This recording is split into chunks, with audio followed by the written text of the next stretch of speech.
Okay. So, good afternoon, guys. So, today we are going to start with the new chapter that is biomolecules. Now, can you guys tell me what do you understand by biomolecules? So, what are biomolecules exactly? So, when we talk about biomolecules, they are nothing but the molecules which are present inside your cell. So, when we talk about cell, so we know that your cell is the basic structural and functional unit of life. So, cell is having certain things. From amongst that, one important thing that we have is your biomolecules along with organelles, which is going to form your cell.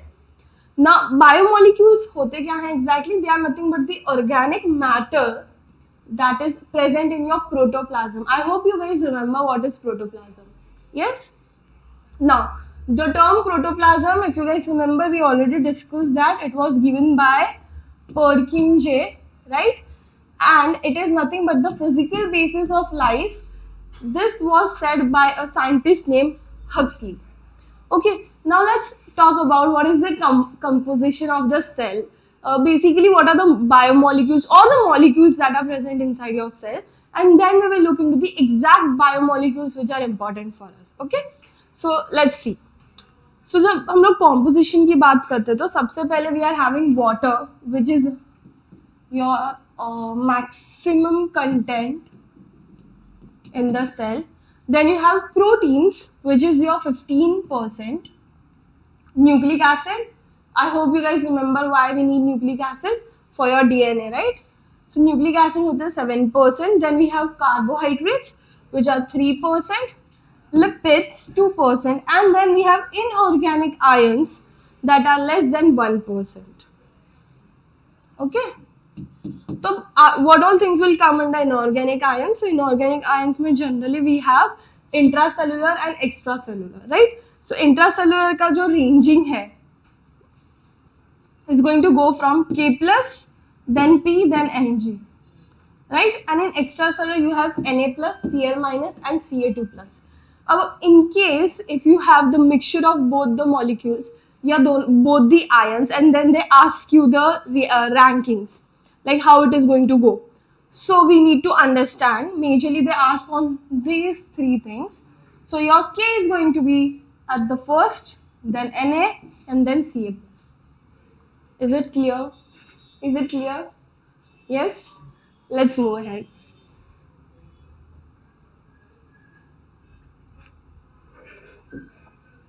Sure.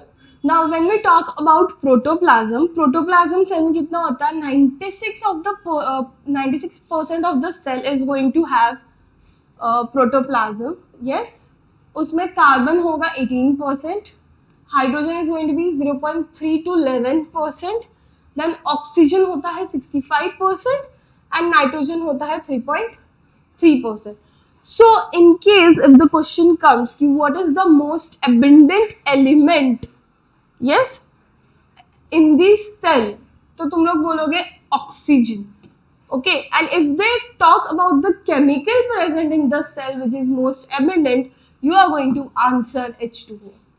Is this clear? Yes. चलो. Now, how we are going to extract? See, हम लोग को कैसे पता चला कि biomolecules जैसी चीजें होती है? There are different biomolecules that are present on which we can do different researches, उनके different reactions है. ये सब कैसे समझा हमको? Because we have done a lot of research over it. Now, in order to understand कि what all different biomolecules are there inside a cell, what we are going to do is we are going to understand them at the tissue and the cellular level. तो उसके लिए हम क्या करेंगे? सबसे पहले I am going to take it tissue, I am going to crush it, then I am going to filter it, and then I am going to dissolve it under the trichloroacetic acid. अब जब हम लोग उसको उसमें dissolve कर देंगे तो my molecules are going to be scattered, सब डिफरेंशिएट हो जाएंगे and it will be easy for us to understand कि उसके अंदर क्या क्या है, right? Sure. Now based on this we have figured out two things. ठीक है, ये बेसिक एक्सट्रैक्शन करके हमको क्या समझ आया?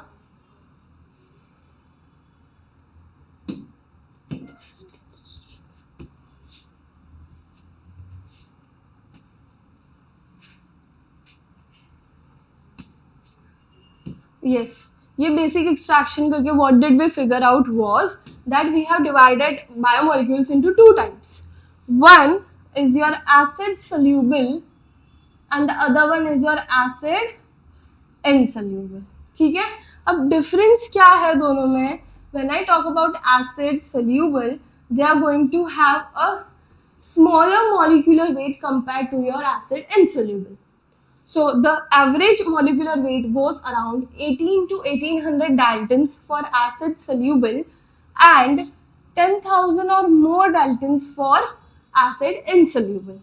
So acid soluble molecules को हम लोग क्या बोलेंगे? We are going to call them as micromolecules and acid insoluble को हम लोग बोलेंगे macromolecules. Okay? Now moving ahead. Yes, so micromolecules के example क्या? You have simple sugars, you have amino acids, nitrogen bases, then nucleotides, vitamins. Yes, and in your macromolecules you are going to have polysaccharide, DNA, RNA. Okay, now your lipid is having a molecular weight of 800 Dalton, but it is considered under the acid insoluble. You know why? Because of its acidic nature. Because वो acid में soluble नहीं होता. अगर molecular weight के basis पे अगर divide करना होता तो we could have added it in acid soluble.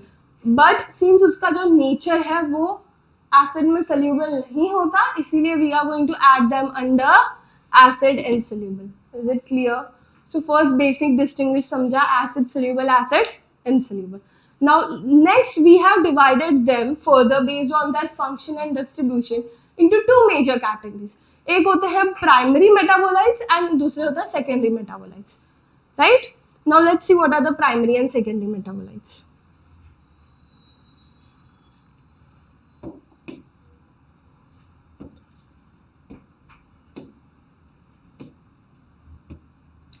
Yes. So when I talk about primary metabolites, my primary metabolites are the one which are going to be always a reactant or they are going to be obtained as a product in the main reaction. Whereas my secondary metabolites are always going to be my byproducts. Simple.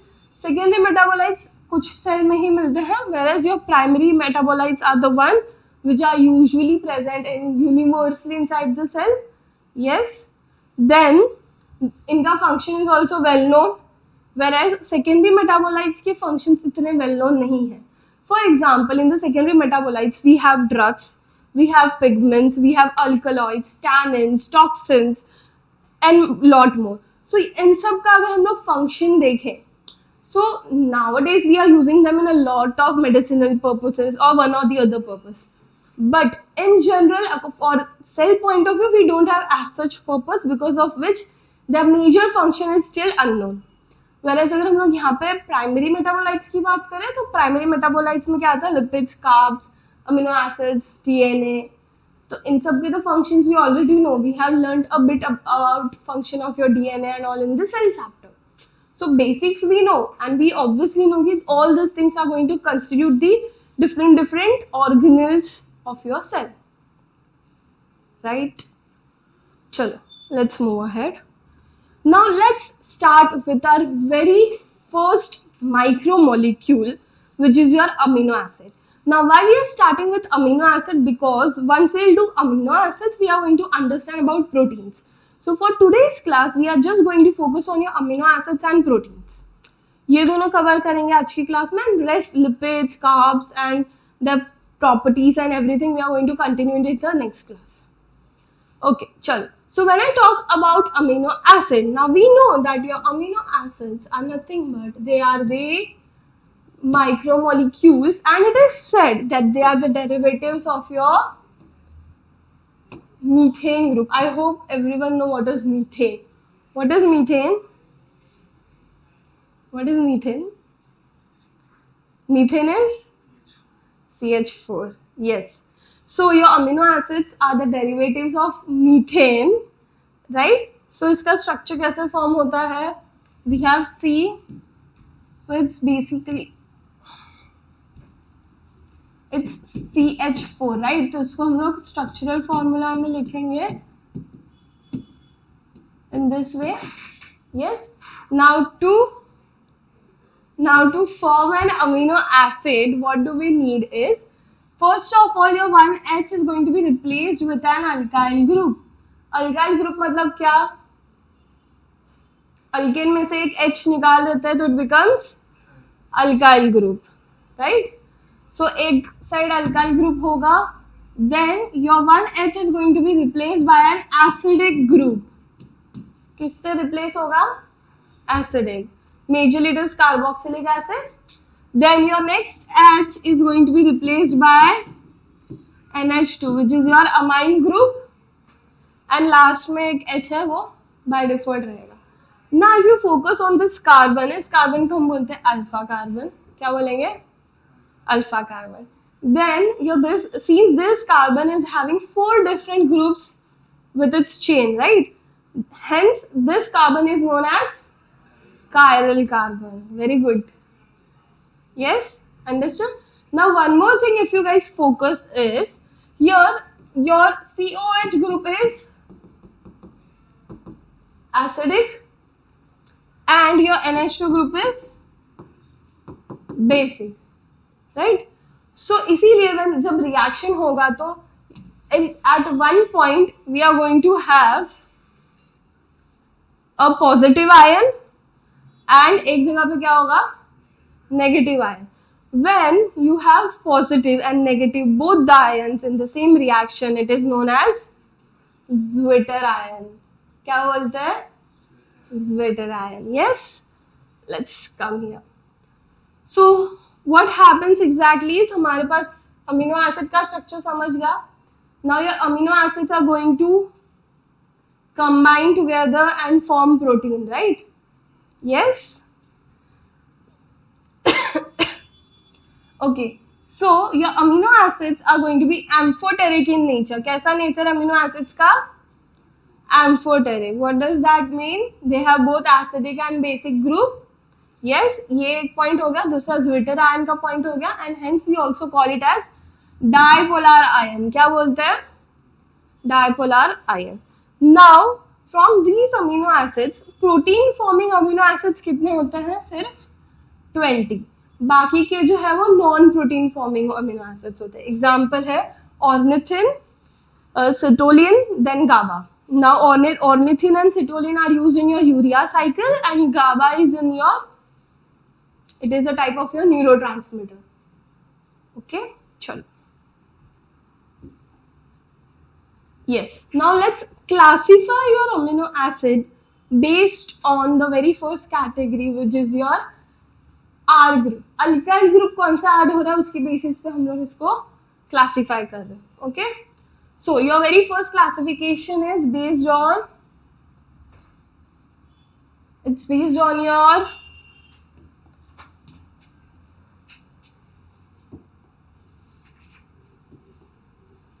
yes, it is based on your alkyl group. So सबसे first हमारे पास आता है neutral. क्या आता है? Neutral. Neutral is one of your simplest amino acid which is there, जिसमें एक एसिडिक ग्रुप है, एक बेसिक ग्रुप है. जो अभी हम लोगों ने डिस्कस किया वो सिंपलेस्ट फॉर्म है. सो सिंपलेस्ट फॉर्म का नाम क्या है? ग्लाइसिन. क्या नाम है? Glycine. And second example that we can have is about alanine. Next we have acidic amino acid, जिसमें ऑब्वियसली एसिड ज्यादा होगा, बेस कम होगा. एग्जाम्पल क्या है इसका? Aspartic acid and glutamic acid. Third is your basic amino acid, जिसमें क्या आता है?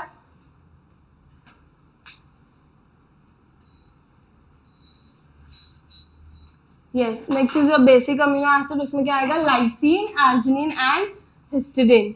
Then you have alcoholic amino acid, जिसमें you are going to have alkyl की जगह पे अल्कोहल ग्रुप ऐड हो जाएगा, राइट? एग्जाम्पल है उसका serine and threonine. Then we have sulfur containing group, again same thing, R group के जगह पे you are going to have sulfur attached. Example है cysteine and methionine. Okay, now your methionine is very important because we are going to again look for methionine while we are going to study proteins.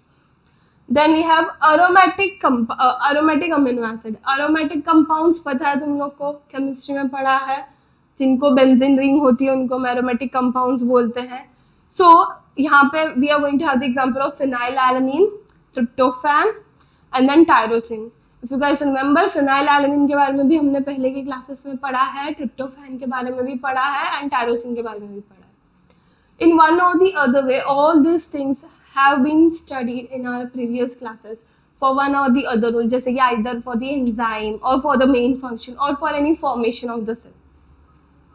Lastly, we have last वाला group में क्या हो रहा है, instead of your amine which is your NH2, here we are going to have NH group added.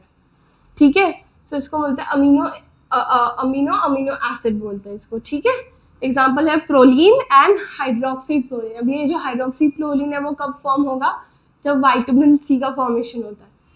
Okay, और we can say when they act with it. चलो let's move ahead with the proteins. Yes, proteins करते हैं.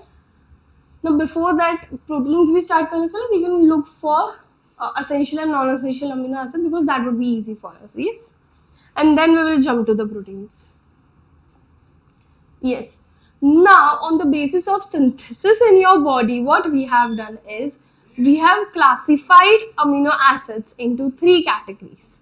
पहला होगा essential, then we have non-essential, and then we have semi-essential. Okay, now when I talk about essential, so essential मतलब क्या, मेरी body को जरूरत नहीं है उसका.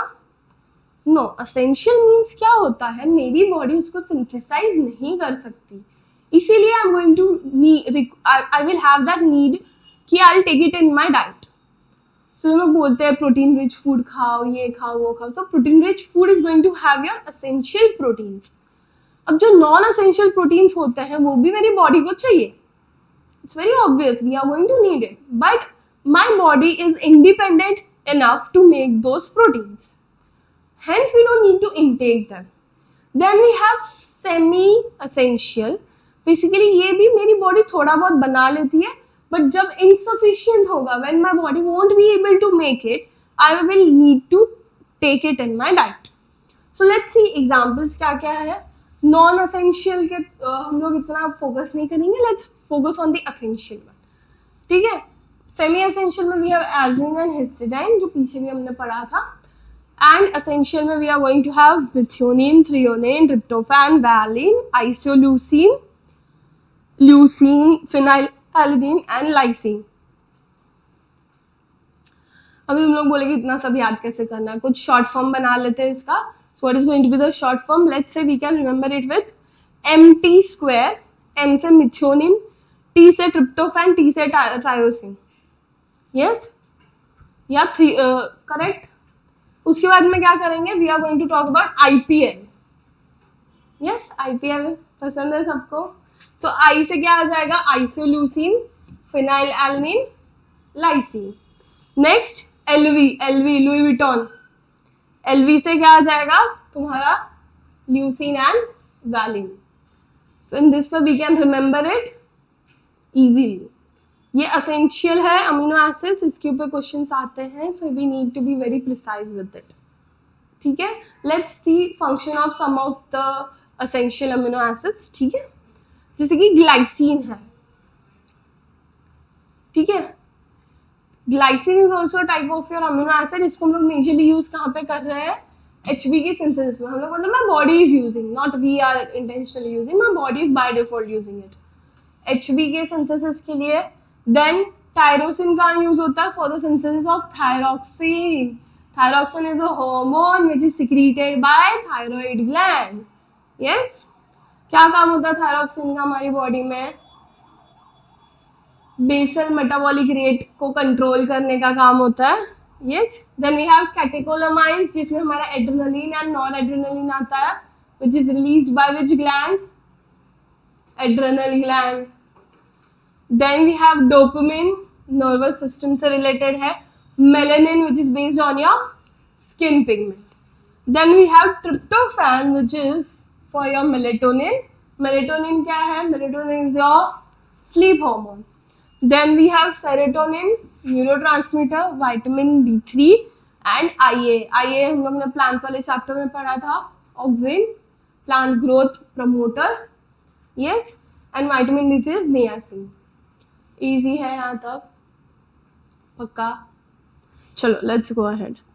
Now we will start with the proteins. Proteins कब फॉर्म होंगे? When 2 or more amino acids come together, they form a particular bond which is known as peptide bond, and you are going to get your protein. So अगर मैंने दो amino acids को join किया तो उसका join करने के बाद there is going to be some bond breakage और बॉन्ड फॉर्मिंग. यस, कोई तो एटम या कुछ तो मॉलिक्यूल्स का चेंजेस होगा. तो जब भी अमीनो एसिड्स साथ में आते हैं वो लोग पेप्टाइड बॉन्ड फॉर्म करेंगे with the removal of H2O. क्या रिमूव होता है?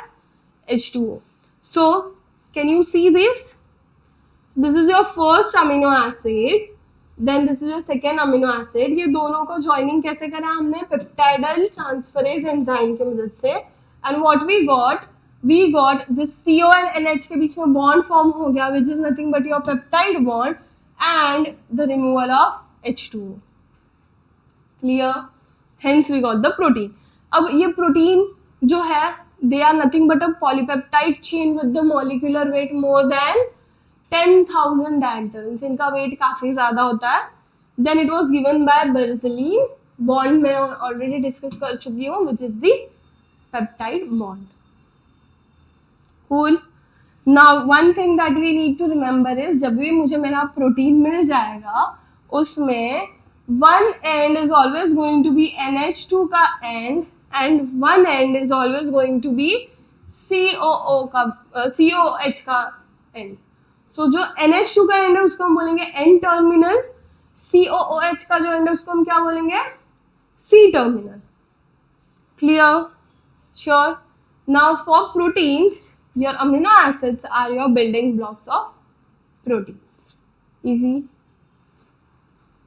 Let's come to the last slide. अब लास्ट स्लाइड में उन्होंने क्या, उन्होंने प्रोटीन्स को 3 अलग अलग पार्ट्स में डिवाइड कर सकते हैं या 3 अलग अलग मेथड से डिवाइड कर सकते हैं.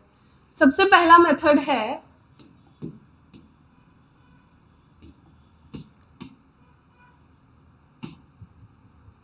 First method is on the basis of their composition. ठीक है, कॉम्पोजिशन के बेसिस में मैंने सब तीन अलग अलग कैटेगरीज मिल रही है. सबसे पहली कैटेगरी है सिंपल प्रोटीन. ठीक है, which are only and only made up of amino acids. उनमें कोई और मिक्सचर नहीं होता. तो उसका एग्जांपल क्या है? Albumin and histone. Have you ever heard about albumin and histone? Yes, have you ever heard about albumin and histone?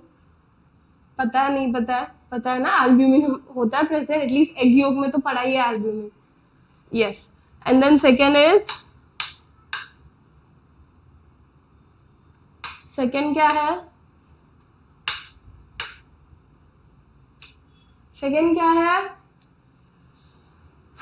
Histone. Histone is जब DNA के साथ में क्रोमोसोम की फॉर्मेशन होती है तब पढ़ा हमने. Next is your conjugated protein. Conjugated protein में क्या होता है? One group is going to be of your protein and the other group is going to be of a non-protein element. It can be anything. तो उसमें हम लोग के पास अलग अलग कैटेगरीज बन रही है. जैसे कि first category of nucleoprotein. First category किसकी है? न्यूक्लियोप्रोटीन. अब न्यूक्लियोप्रोटीन में क्या होता है? We are going to have protein plus nucleic acid. Protein और न्यूक्लिक एसिड का कॉम्बिनेशन है. ठीक है, एग्जाम्पल है हमारे chromatin fibres, histone plus DNA. Second है लिपोप्रोटीन जिसमें प्रोटीन प्लस लिपिड्स बनते हैं. एग्जाम्पल है chylomicrons. Third category is your phosphoprotein, मतलब phosphate plus protein group. Example क्या है इसका? Casein in your milk. Then we have metalloprotein जिसमें metallic group metal plus protein group. Example है तुम्हारा hemoglobin. Then we have glycoprotein. Glycoprotein में क्या होगा? Glycogen plus protein group. Majorly we can say carbs plus protein group, जिसमें example है पहला glycocalyx का जिसमें प्रोटीन प्लस ओलिगोसैकेराइड होता है. And then we have mucin which is present in your saliva जिसमें प्रोटीन प्लस म्यूकोपॉलीसैकेराइड होता है. क्या होता है? म्यूकोपॉलीसैकेराइड. क्लियर? चलो लास्ट है प्रोटीन डेरिवेटिव्स के जो इंटरमीडिएट प्रोडक्ट्स होते हैं वो, जिसके एग्जांपल है प्रोटीएजेस एंड पेप्टोन्स. इजी. चलो नेक्स्ट कैटेगरी पढ़ते हैं. नेक्स्ट कैटेगरी है बेस्ड ऑन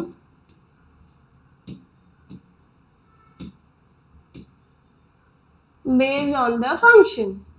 ठीक है, फंक्शन के बेसिस पे क्या क्या है, सबसे पहला है स्ट्रक्चरल प्रोटीन, मतलब वो मेरी बॉडी को क्या देने वाला है, स्ट्रक्चर, मेरे कोई भी सेल को स्ट्रक्चर देगा। उसमें सबसे पहला है कोलाजन। आई होप कोलाजन के बारे में हमने बहुत ज़्यादा पढ़ चुके हैं। स्किन के यहाँ पे होता है collagen. Elderly people have that wrinkled loose skin, why? Because उनकी बॉडी में कोलाजन ज़्यादा या कम है, कम है, राइट। देन सेकेंड यहाँ पे एग्जाम्पल है अबाउट केरेटीन। सेकेंड एग्जाम्पल किसका है, keratin. Keratin nails, hair, horses के hooves, forms, yes. Next storage protein में तुम्हारा बेस्ट एग्जाम्पल है albumin which is present in your egg. Then enzymes के फॉर्म में there is trypsin that we have this which is in your digestive enzyme. Then we have RuBisCO जो हम लोग ने photosynthesis वाले चैप्टर्स में पढ़ा है, फोटोसिंथेसिस एंड रेस्पिरेशन में। And we have yes anything else, these are the two one of the basic. और रूबिस्को के बारे में हम लोगों ने लिखा भी था, it is a most abundantly found enzyme. Cool. Next है कॉन्ट्रैक्टाइल प्रोटीन, कॉन्ट्रैक्शन रिलैक्सेशन में हेल्प करने वाले, जिसमें एक्टिन एंड मायोसिन होगा, लोकोमोशन में पढ़ा हमने।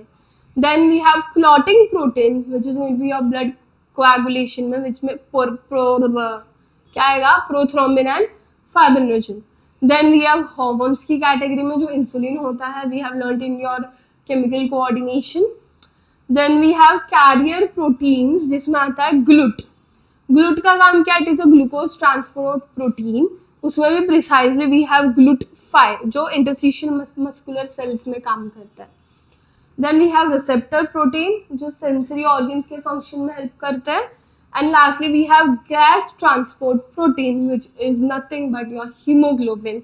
And we already know that hemoglobin is the one which is going to do gaseous transport that we have learned in the respiration chapter, right? चलो category clear है। अभी हम लोग आते हैं हमारा लास्ट कैटेगरी पे।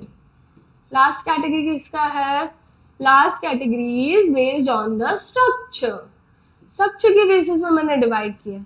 सबसे पहले एक बेसिक प्राइमरी लेवल होता है, ठीक है, जहाँ पर सिंपल स्ट्रक्चर होगा। Now homework for you guys is you are going to tell me examples of your primary structure of protein. ठीक है, बॉन्ड कौन सा होगा, by default since it is a very basic है, तो उसमें हमारा फॉर श्योर पेप्टाइड बॉन्ड ही होगा। नेक्स्ट है सेकेंडरी लेवल। ठीक है, सेकेंडरी लेवल में क्या होगा, there is going to be a H bond but of 2 different chains में अटैच होगा। खुद की चेन्स में तो पेप्टाइड बॉन्ड होगा और 2 अलग अलग चेन्स में हाइड्रोजन बॉन्ड भी होगा। तो यहाँ पे मुझे 2 बॉन्ड मिलेंगे, एक पेप्टाइड बॉन्ड और एक हाइड्रोजन बॉन्ड। मेजरली यहाँ पे स्ट्रक्चर जो हमको मिलेगा वो डीएनए जैसा मिलेगा, अल्फा हेलिक्स स्ट्रक्चर, और दूसरा होगा B pleated structure, right? Clear? Can you see that B pleated structure and बीच में बॉन्ड्स होंगे। एग्जाम्पल क्या है इसका, अल्फा हेलिक्स का हमारा एग्जाम्पल है keratin, then collagen. B pleated का है केरेटीन जो बाकी रेप्टाइल्स वगैरह में होता है उसका, एंड फाइब्रोइन प्रोटीन। ठीक है, थर्ड कैटेगरी बनता है मेरा टर्शियरी लेवल। टर्शियरी लेवल में क्या होता है, एक साथ बहुत सारे डिफरेंट पॉलीपेप्टाइड चेन्स इन्वॉल्व होंगे along with different bonds and it is going to form a 3D structure. ठीक है, सो एग्जाम्पल ऑब्वियसली यहाँ पे कौन से बॉन्ड्स होंगे, peptide bond, H bond, ionic bond, disulphide bond, then you are going to have FSS7 bond and your van der Waals forces. I hope chemistry में हमने already पढ़ लिया है what are van der Waals forces. Yes, weak forces जो होती है वो। Example क्या है इसका, myoglobin protein in your muscle cells. Next we have quaternary level जिसमें you are going to have 2 or more 3D polypeptide chains होंगे, मतलब जो 3D स्ट्रक्चर वाले 2-3 साथ में आके तुम्हारा क्वाटरनरी स्ट्रक्चर बनाएंगे। तो इसमें again same type of bonds होंगे जो हमारा 3D स्ट्रक्चर मतलब टर्शियरी में जो था। एग्जाम्पल क्या है यहाँ पे, insulin, very important and best example. You have to remember insulin का स्ट्रक्चर वेल, क्योंकि 12th में we are going to have a chapter in which we are going to study in depth structure of your insulin. Okay, Then one more example that we have here is about your hemoglobin. Hemoglobin में haem होता है and then you have 4 globin chains. उसमें से एक जो है वो replace करता है जब ऑक्सीजन आता है and it is going to form your oxyhemoglobin. तो इसका structure is also very important और इसका बेसिक्स हम लोग ने ऑलरेडी बॉडी फ्लूइड्स वाले चैप्टर में पढ़ा. करेक्ट. आई होप इतना अभी तक का क्लियर है. I hope you will be now well versed with the amino acids and proteins, उनके डिफरेंट टाइप्स, कौन सी कैटेगरी में कौन सा टाइप ऑफ प्रोटीन आता है and amino acid. Sure. Now we have to do lipids which we are going to continue in our next class. So I am going to see you guys in the next class. Bye.